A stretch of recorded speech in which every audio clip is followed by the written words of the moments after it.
Okay, today we will see about the operational amplifiers and applications. So this session will deal about the operational amplifiers. Okay, so basically, so what is an operational amplifier? So as the name suggests, operational amplifier. So there are two terms here. One is operational, and one is operational, one more is amplifier here. Okay, the operations in the sense, as we know, the generally the operations we will call as addition, subtraction, division, integration, differentiation. Okay, so all these things we call as the different operations. Okay, if these are different operations performed on the input signals. Okay, if these operations is performed on the input signals like analog signals or DC signals, so these signals on which we are doing operations. Okay, so that device, because of that means op amp is a electronic device, okay, which will do these operations. Okay, as mentioned, these operations on the signals. So because of that we call as a operational. Okay, then amplifier means it will not do only the operations on the signals, it will also do the amplification. So amplification in the sense, it will give the strength, then it will provide the strength to the signals. Okay, with these operations, after doing this it will provide the strength to the signals. Okay, because of these two reasons. Okay, so we call as op amp. In short form we call as a op amp. Okay, that we call as operational amplifier. Okay, so this is a device. So initially it has started in the 1940s. So why it is required is, so during those days, so whatever the phone lines, okay, if they are when means the phone lines were extended for the long distances. Okay, but as due to noise and due to the long distance, the signal strength, it is not means it is not maintaining the signal strength properly for the longer duration. Okay, because of that they needed the amplifiers. Okay, so that amplifier, so initially they have developed, okay, and they have used as a repeaters, okay, as amplifiers in the phone lines. So afterwards in 1970s, the analog computer, it is designed with by using the op amp, by, as I said, to do the performance, I mean to do the operations like addition, subtraction, division, multiplication, differentiation and integrations on the incoming signals. So after that, so initially these op amps were developed by using the vacuum tubes. Okay, so vacuum tubes are, again, this is an electronic device. Okay, so by using these vacuum tubes, so which was very bulk. Okay, so by using these vacuum tubes they have constructed the op amps. So later they have created the means they constructed the op amp using the ICs that we call as integrated circuits. Okay, which is the low, having low DC supply and very reliable and the inexpensive. Okay, so this is the brief information about the what is the op amp, operational amplifier, and how it is developed and why actually it is required. Okay, if you come to the definition. Okay, so definition, the op amp is basically the high gain amplifier. High gain amplifier, what it consists is, it consists of the multi-stage differential amplifiers followed by level transistors and the output stage. Okay, so it consists of differential amplifiers, level transistors and the output stage. So this is we call as the operational amplifier, and it can be used for both DC and AC signals. Okay, both signals it can operate, and this is controlled by, the operation can be controlled by using the suitable the feedback. So feedback means the output is again fed back to the input. Okay, the next means after knowing the operational amplifier, so how it looks like, the symbol of that. Okay, the symbol of op amp, it can be given as a with a triangle, means this is a symbol how it look like. It has totally here the basic terminals, the two terminals, that is one we call as inverting and one more we call as a non-inverting. So inverting always it will be indicated by negative sign, and non-inverting will be indicated by positive sign, and plus V and minus VCC or V. So this is the power supply, and this is the output. Okay, so this is the symbol with the DC power supplies plus with plus voltage and minus voltage, and inverting, non-inverting. The name inverting because the negative sign what we are using, and here it is positive sign. Okay, so in detail we will see why exactly the inverting and non-inverting and why the name that is. So here, and physically it will looks like in IC, as we told integrated circuit, it will be looks like in two formats. One we call as DIP, that is dual inline package, so which will looks like this, and other one is we call as SMD, means on the PCB what we will mount on the PCB, so that we call as surface mount technology. So this we call as SOIC or SOIC, SSOP. So different the packages will come, so which will look like this. Okay, so these are physically the ICs, how it will looks like this, and this is a symbol. Okay, so now as I said, it has two terminals, inverting and non-inverting, and one output terminal, and the supply is positive and negative. Okay, this is with respect to the symbol. Now the ideal op amp. Okay, if you see the ideal op amp, so what are the characteristics it should have? So there are many characters. So first one is infinite voltage gain. Okay, infinite voltage gain. So the voltage gain is a one, means for example voltage gain is, so gain will be defined basically, so it will be indicated by A, so which will be defined by usually V naught by Vi.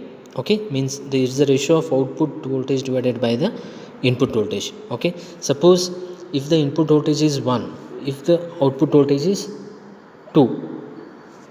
Okay, it input voltage is 1 and output voltage is 2, then the gain is 2 here. Okay, suppose if the input voltage is 2, suppose if input voltage is 2 and what is that, output voltage is 4. Okay, then so 2 again it is, the gain is 2 only. Okay, suppose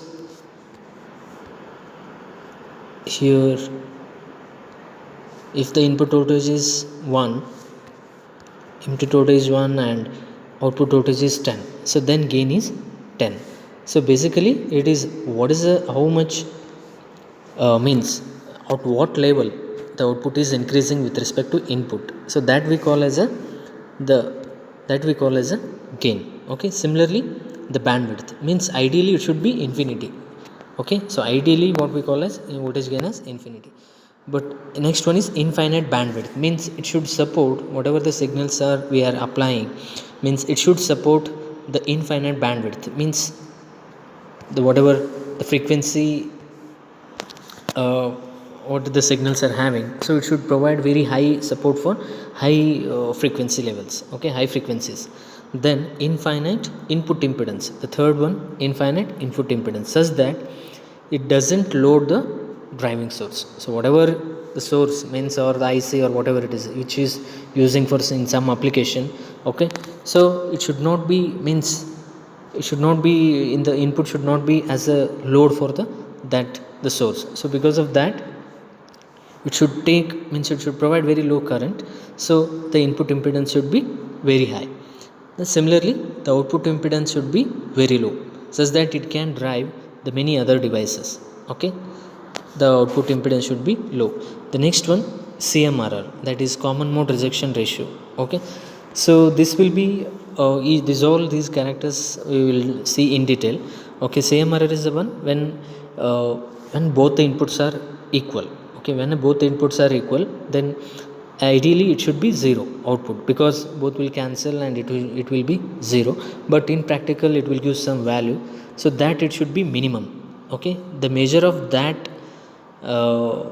actually the output should be 0, but it will give some voltage. So what is that level? To measure that we are using the CMRR. Okay, the last one is slew rate. So slew rate is nothing but at what rate the output will change. Okay, at what rate the output will change with respect to input. Okay, so this should be also infinite. So these are some of the main ideal characteristics of the op amp. The next one,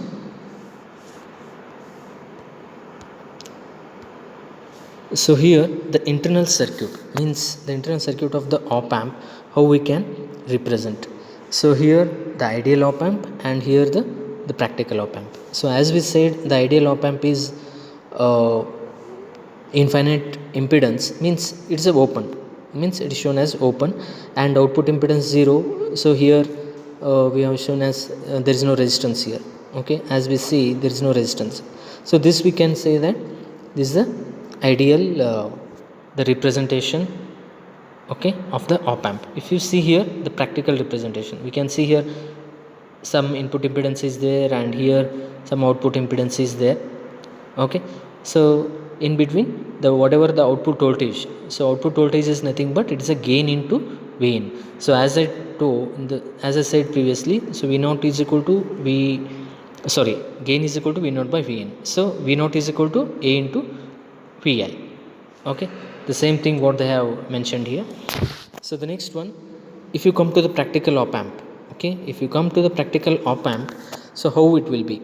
So here as we say, means during manufacture or during manufacture, so no device it can be the idle, so due to the lot of reasons. Okay, it may be instrument problem or environment or manufacturing, whatever it is. So ideal device usually it can be never made. Okay, so the practical devices will have some limitations.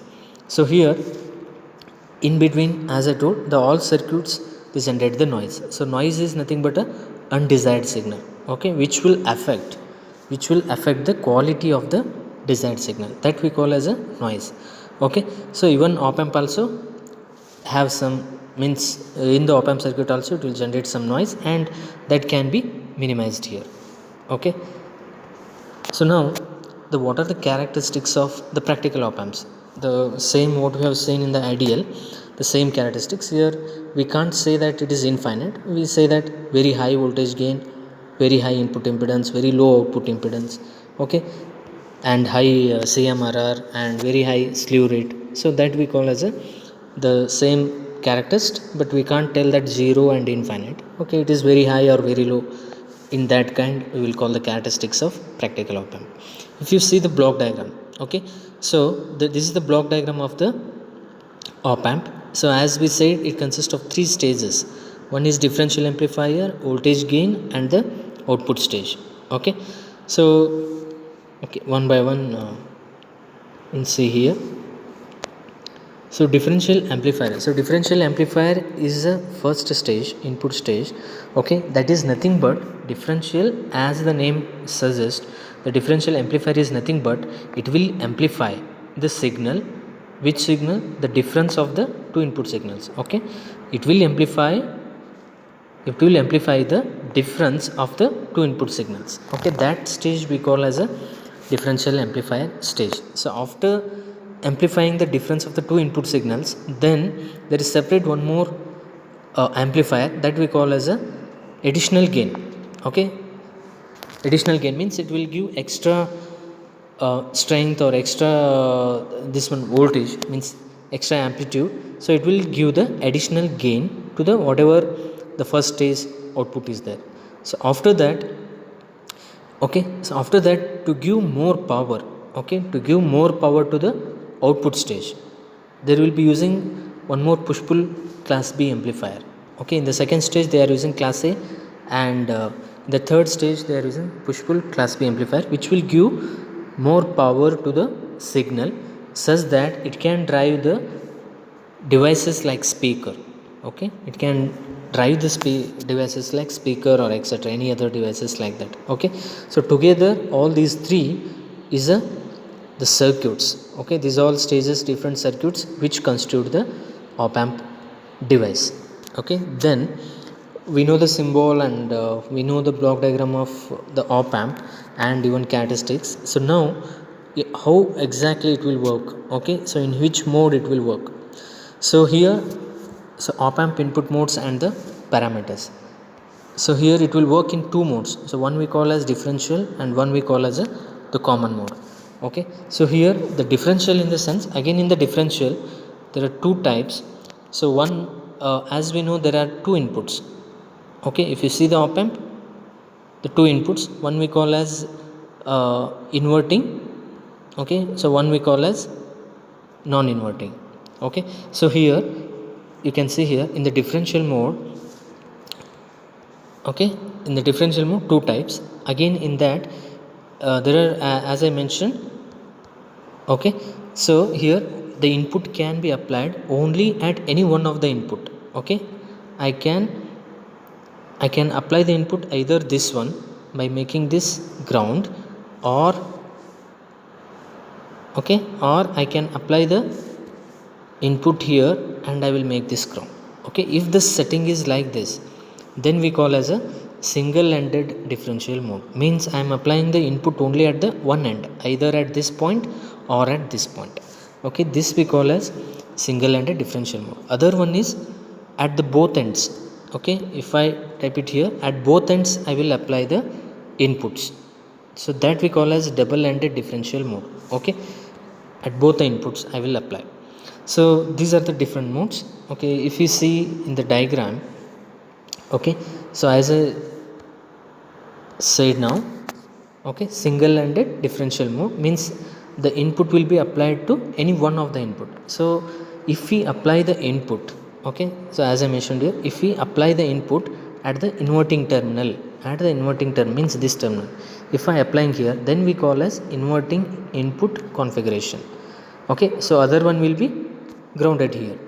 Okay, and the output will be, so why we call as inverting input here, because if I apply the input like this, the output will be out of phase of that. Means if the input is like this, the output will be like this, means out of phase.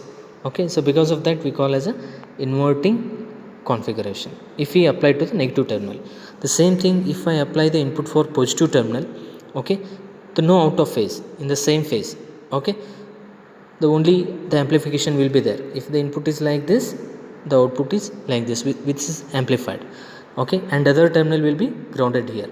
So this configuration setup we call as non-inverting input. So in single ended, one is inverting and one more is non-inverting. Okay,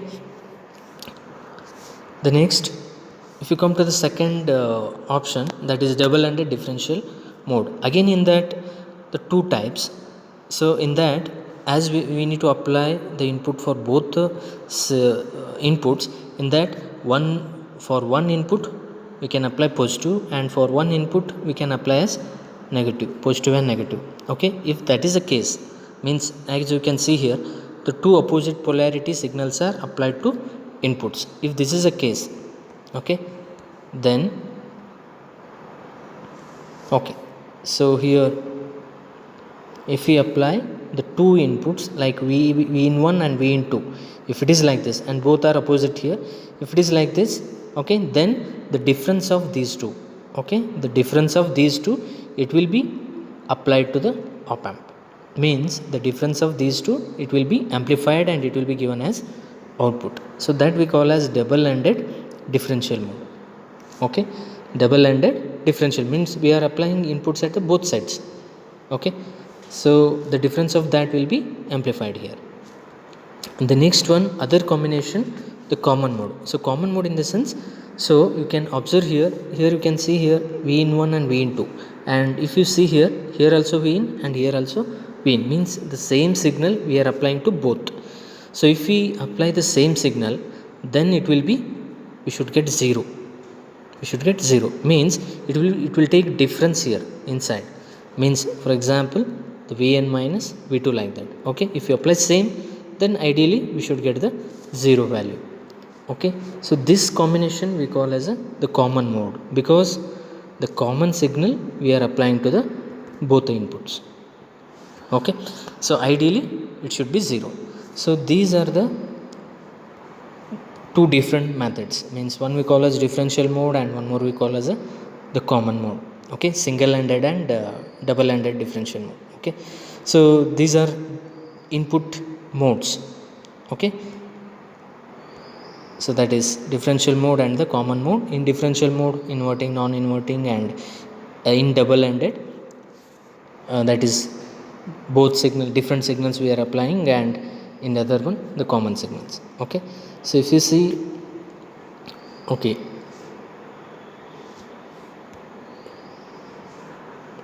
so now, okay, we have seen different modes. So now we'll go for the characters. Okay, so whatever the parameters what we are calling, so that we'll go for the characters or parameters one by one. So first one is CMRR, means common mode rejection ratio. So why it is required?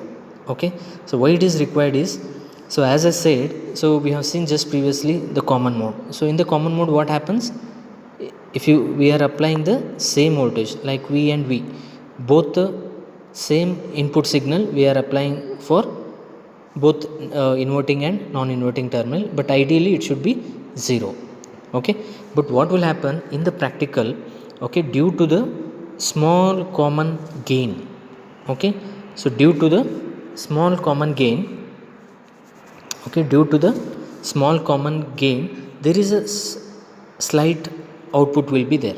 Means due to the gain, even though the inputs are same and ideally we should get 0, due to the small gain, so we will get some voltage on the output. Okay, to, okay, we will get some output. So that is how we can measure. So that we can measure using the, that is CMRR is equal to, it is the ratio of common mode gain.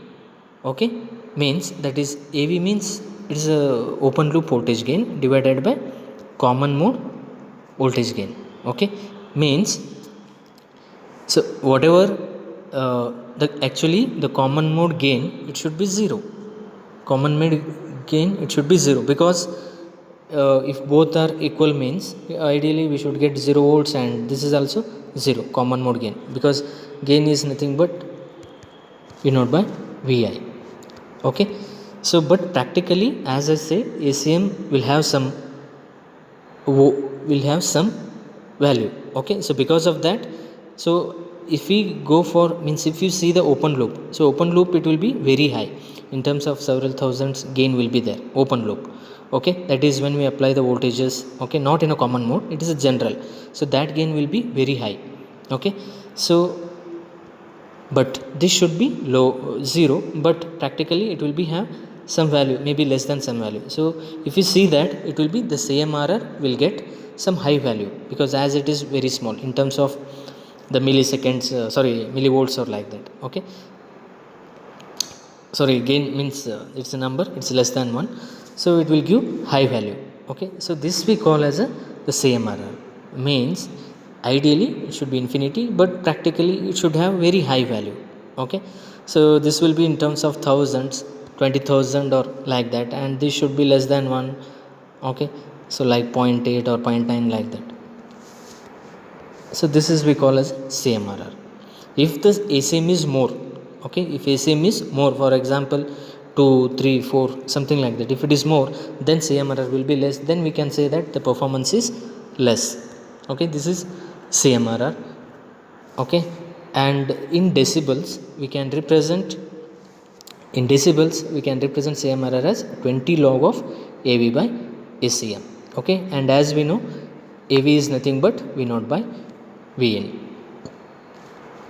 Okay, then we go for maximum output voltage swing. Means if we amplify, means what is the maximum voltage that the device can swing, or it will give the output. Okay, so this we call as voltage output peak to peak. Okay, means if there is a VCC, or means power supply, so as we are applying here that plus and minus. Okay, if it is a 15 volts, plus or minus 15 volts, then usually the voltage peak to peak swing, it will be plus or minus 13 volts.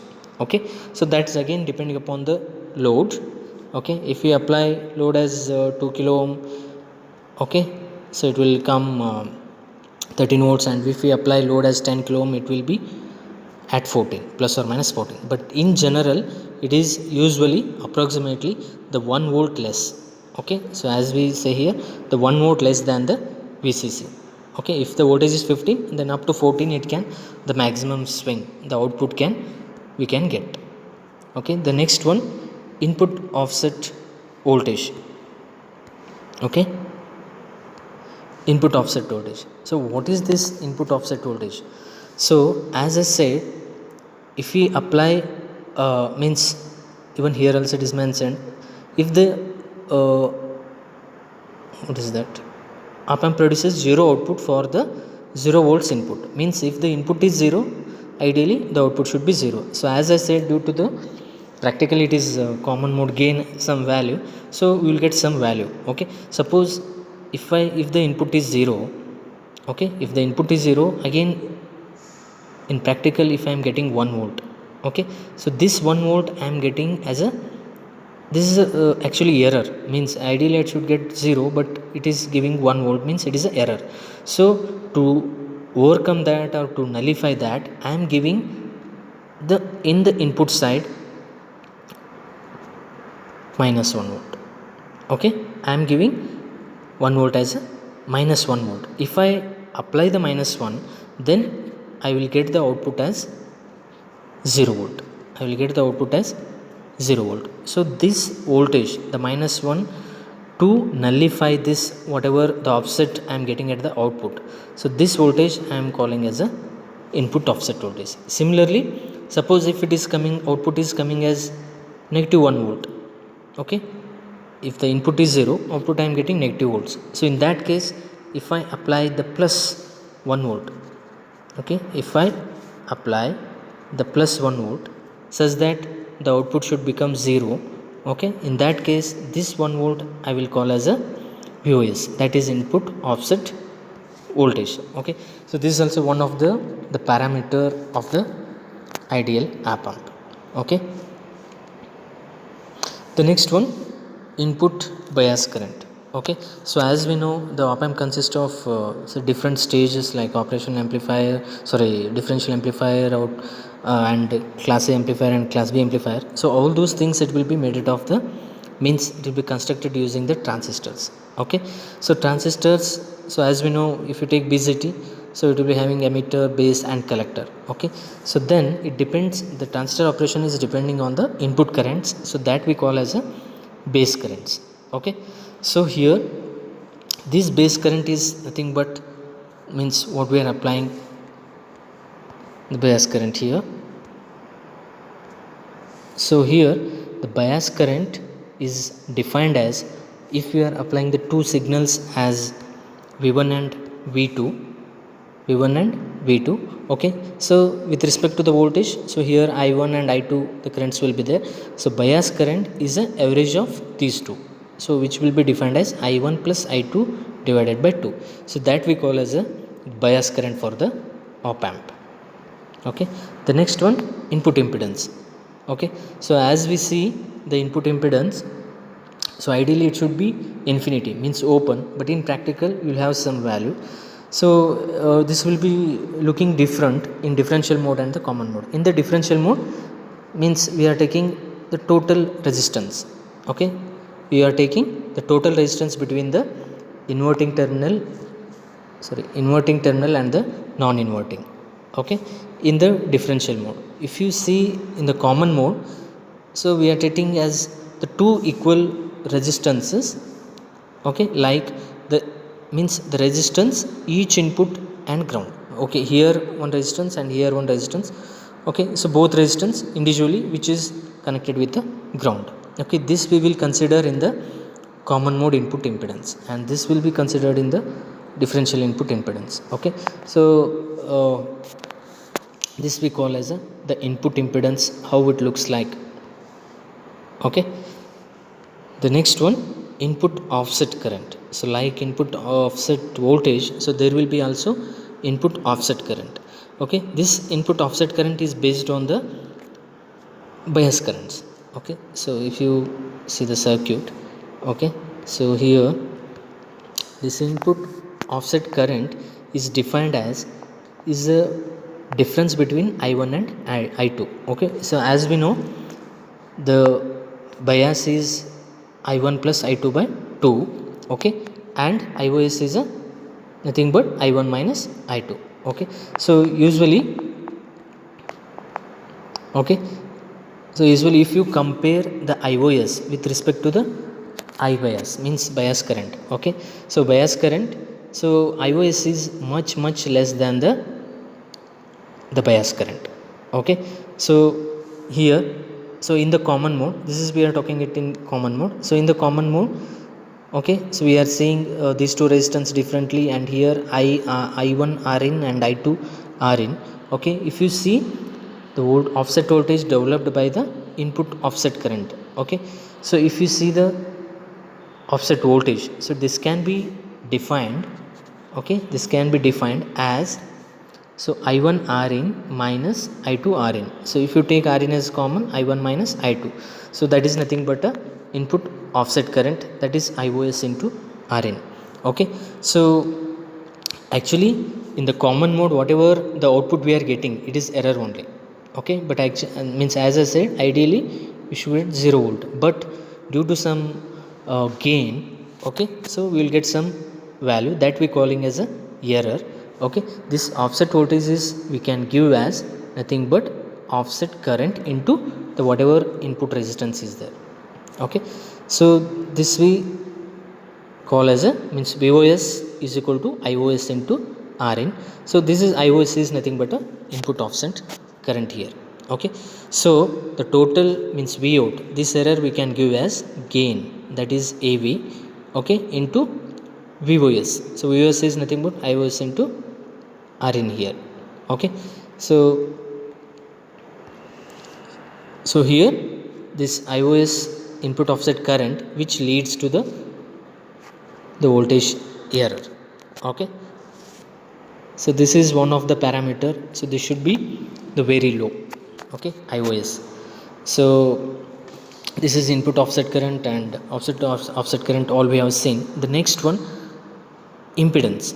Okay, so impedance, as we have seen, it should be, ideally it should be 0.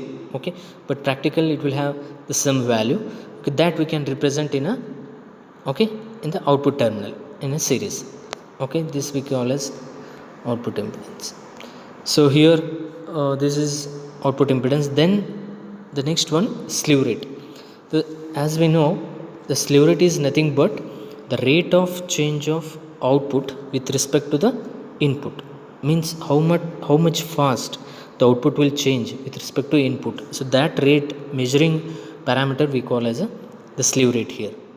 Okay, so if you take an example here, the slew rate. So suppose if we apply the pulse, okay, so as we are seeing here, if we apply the pulse, okay, so changing like this. So if you apply the pulse, so here you can see 0.5 volts is there, 0.5 volts here and minus 0.5 here. Okay, this is V in, that is plus or minus signal is there. So here you can see the delta t.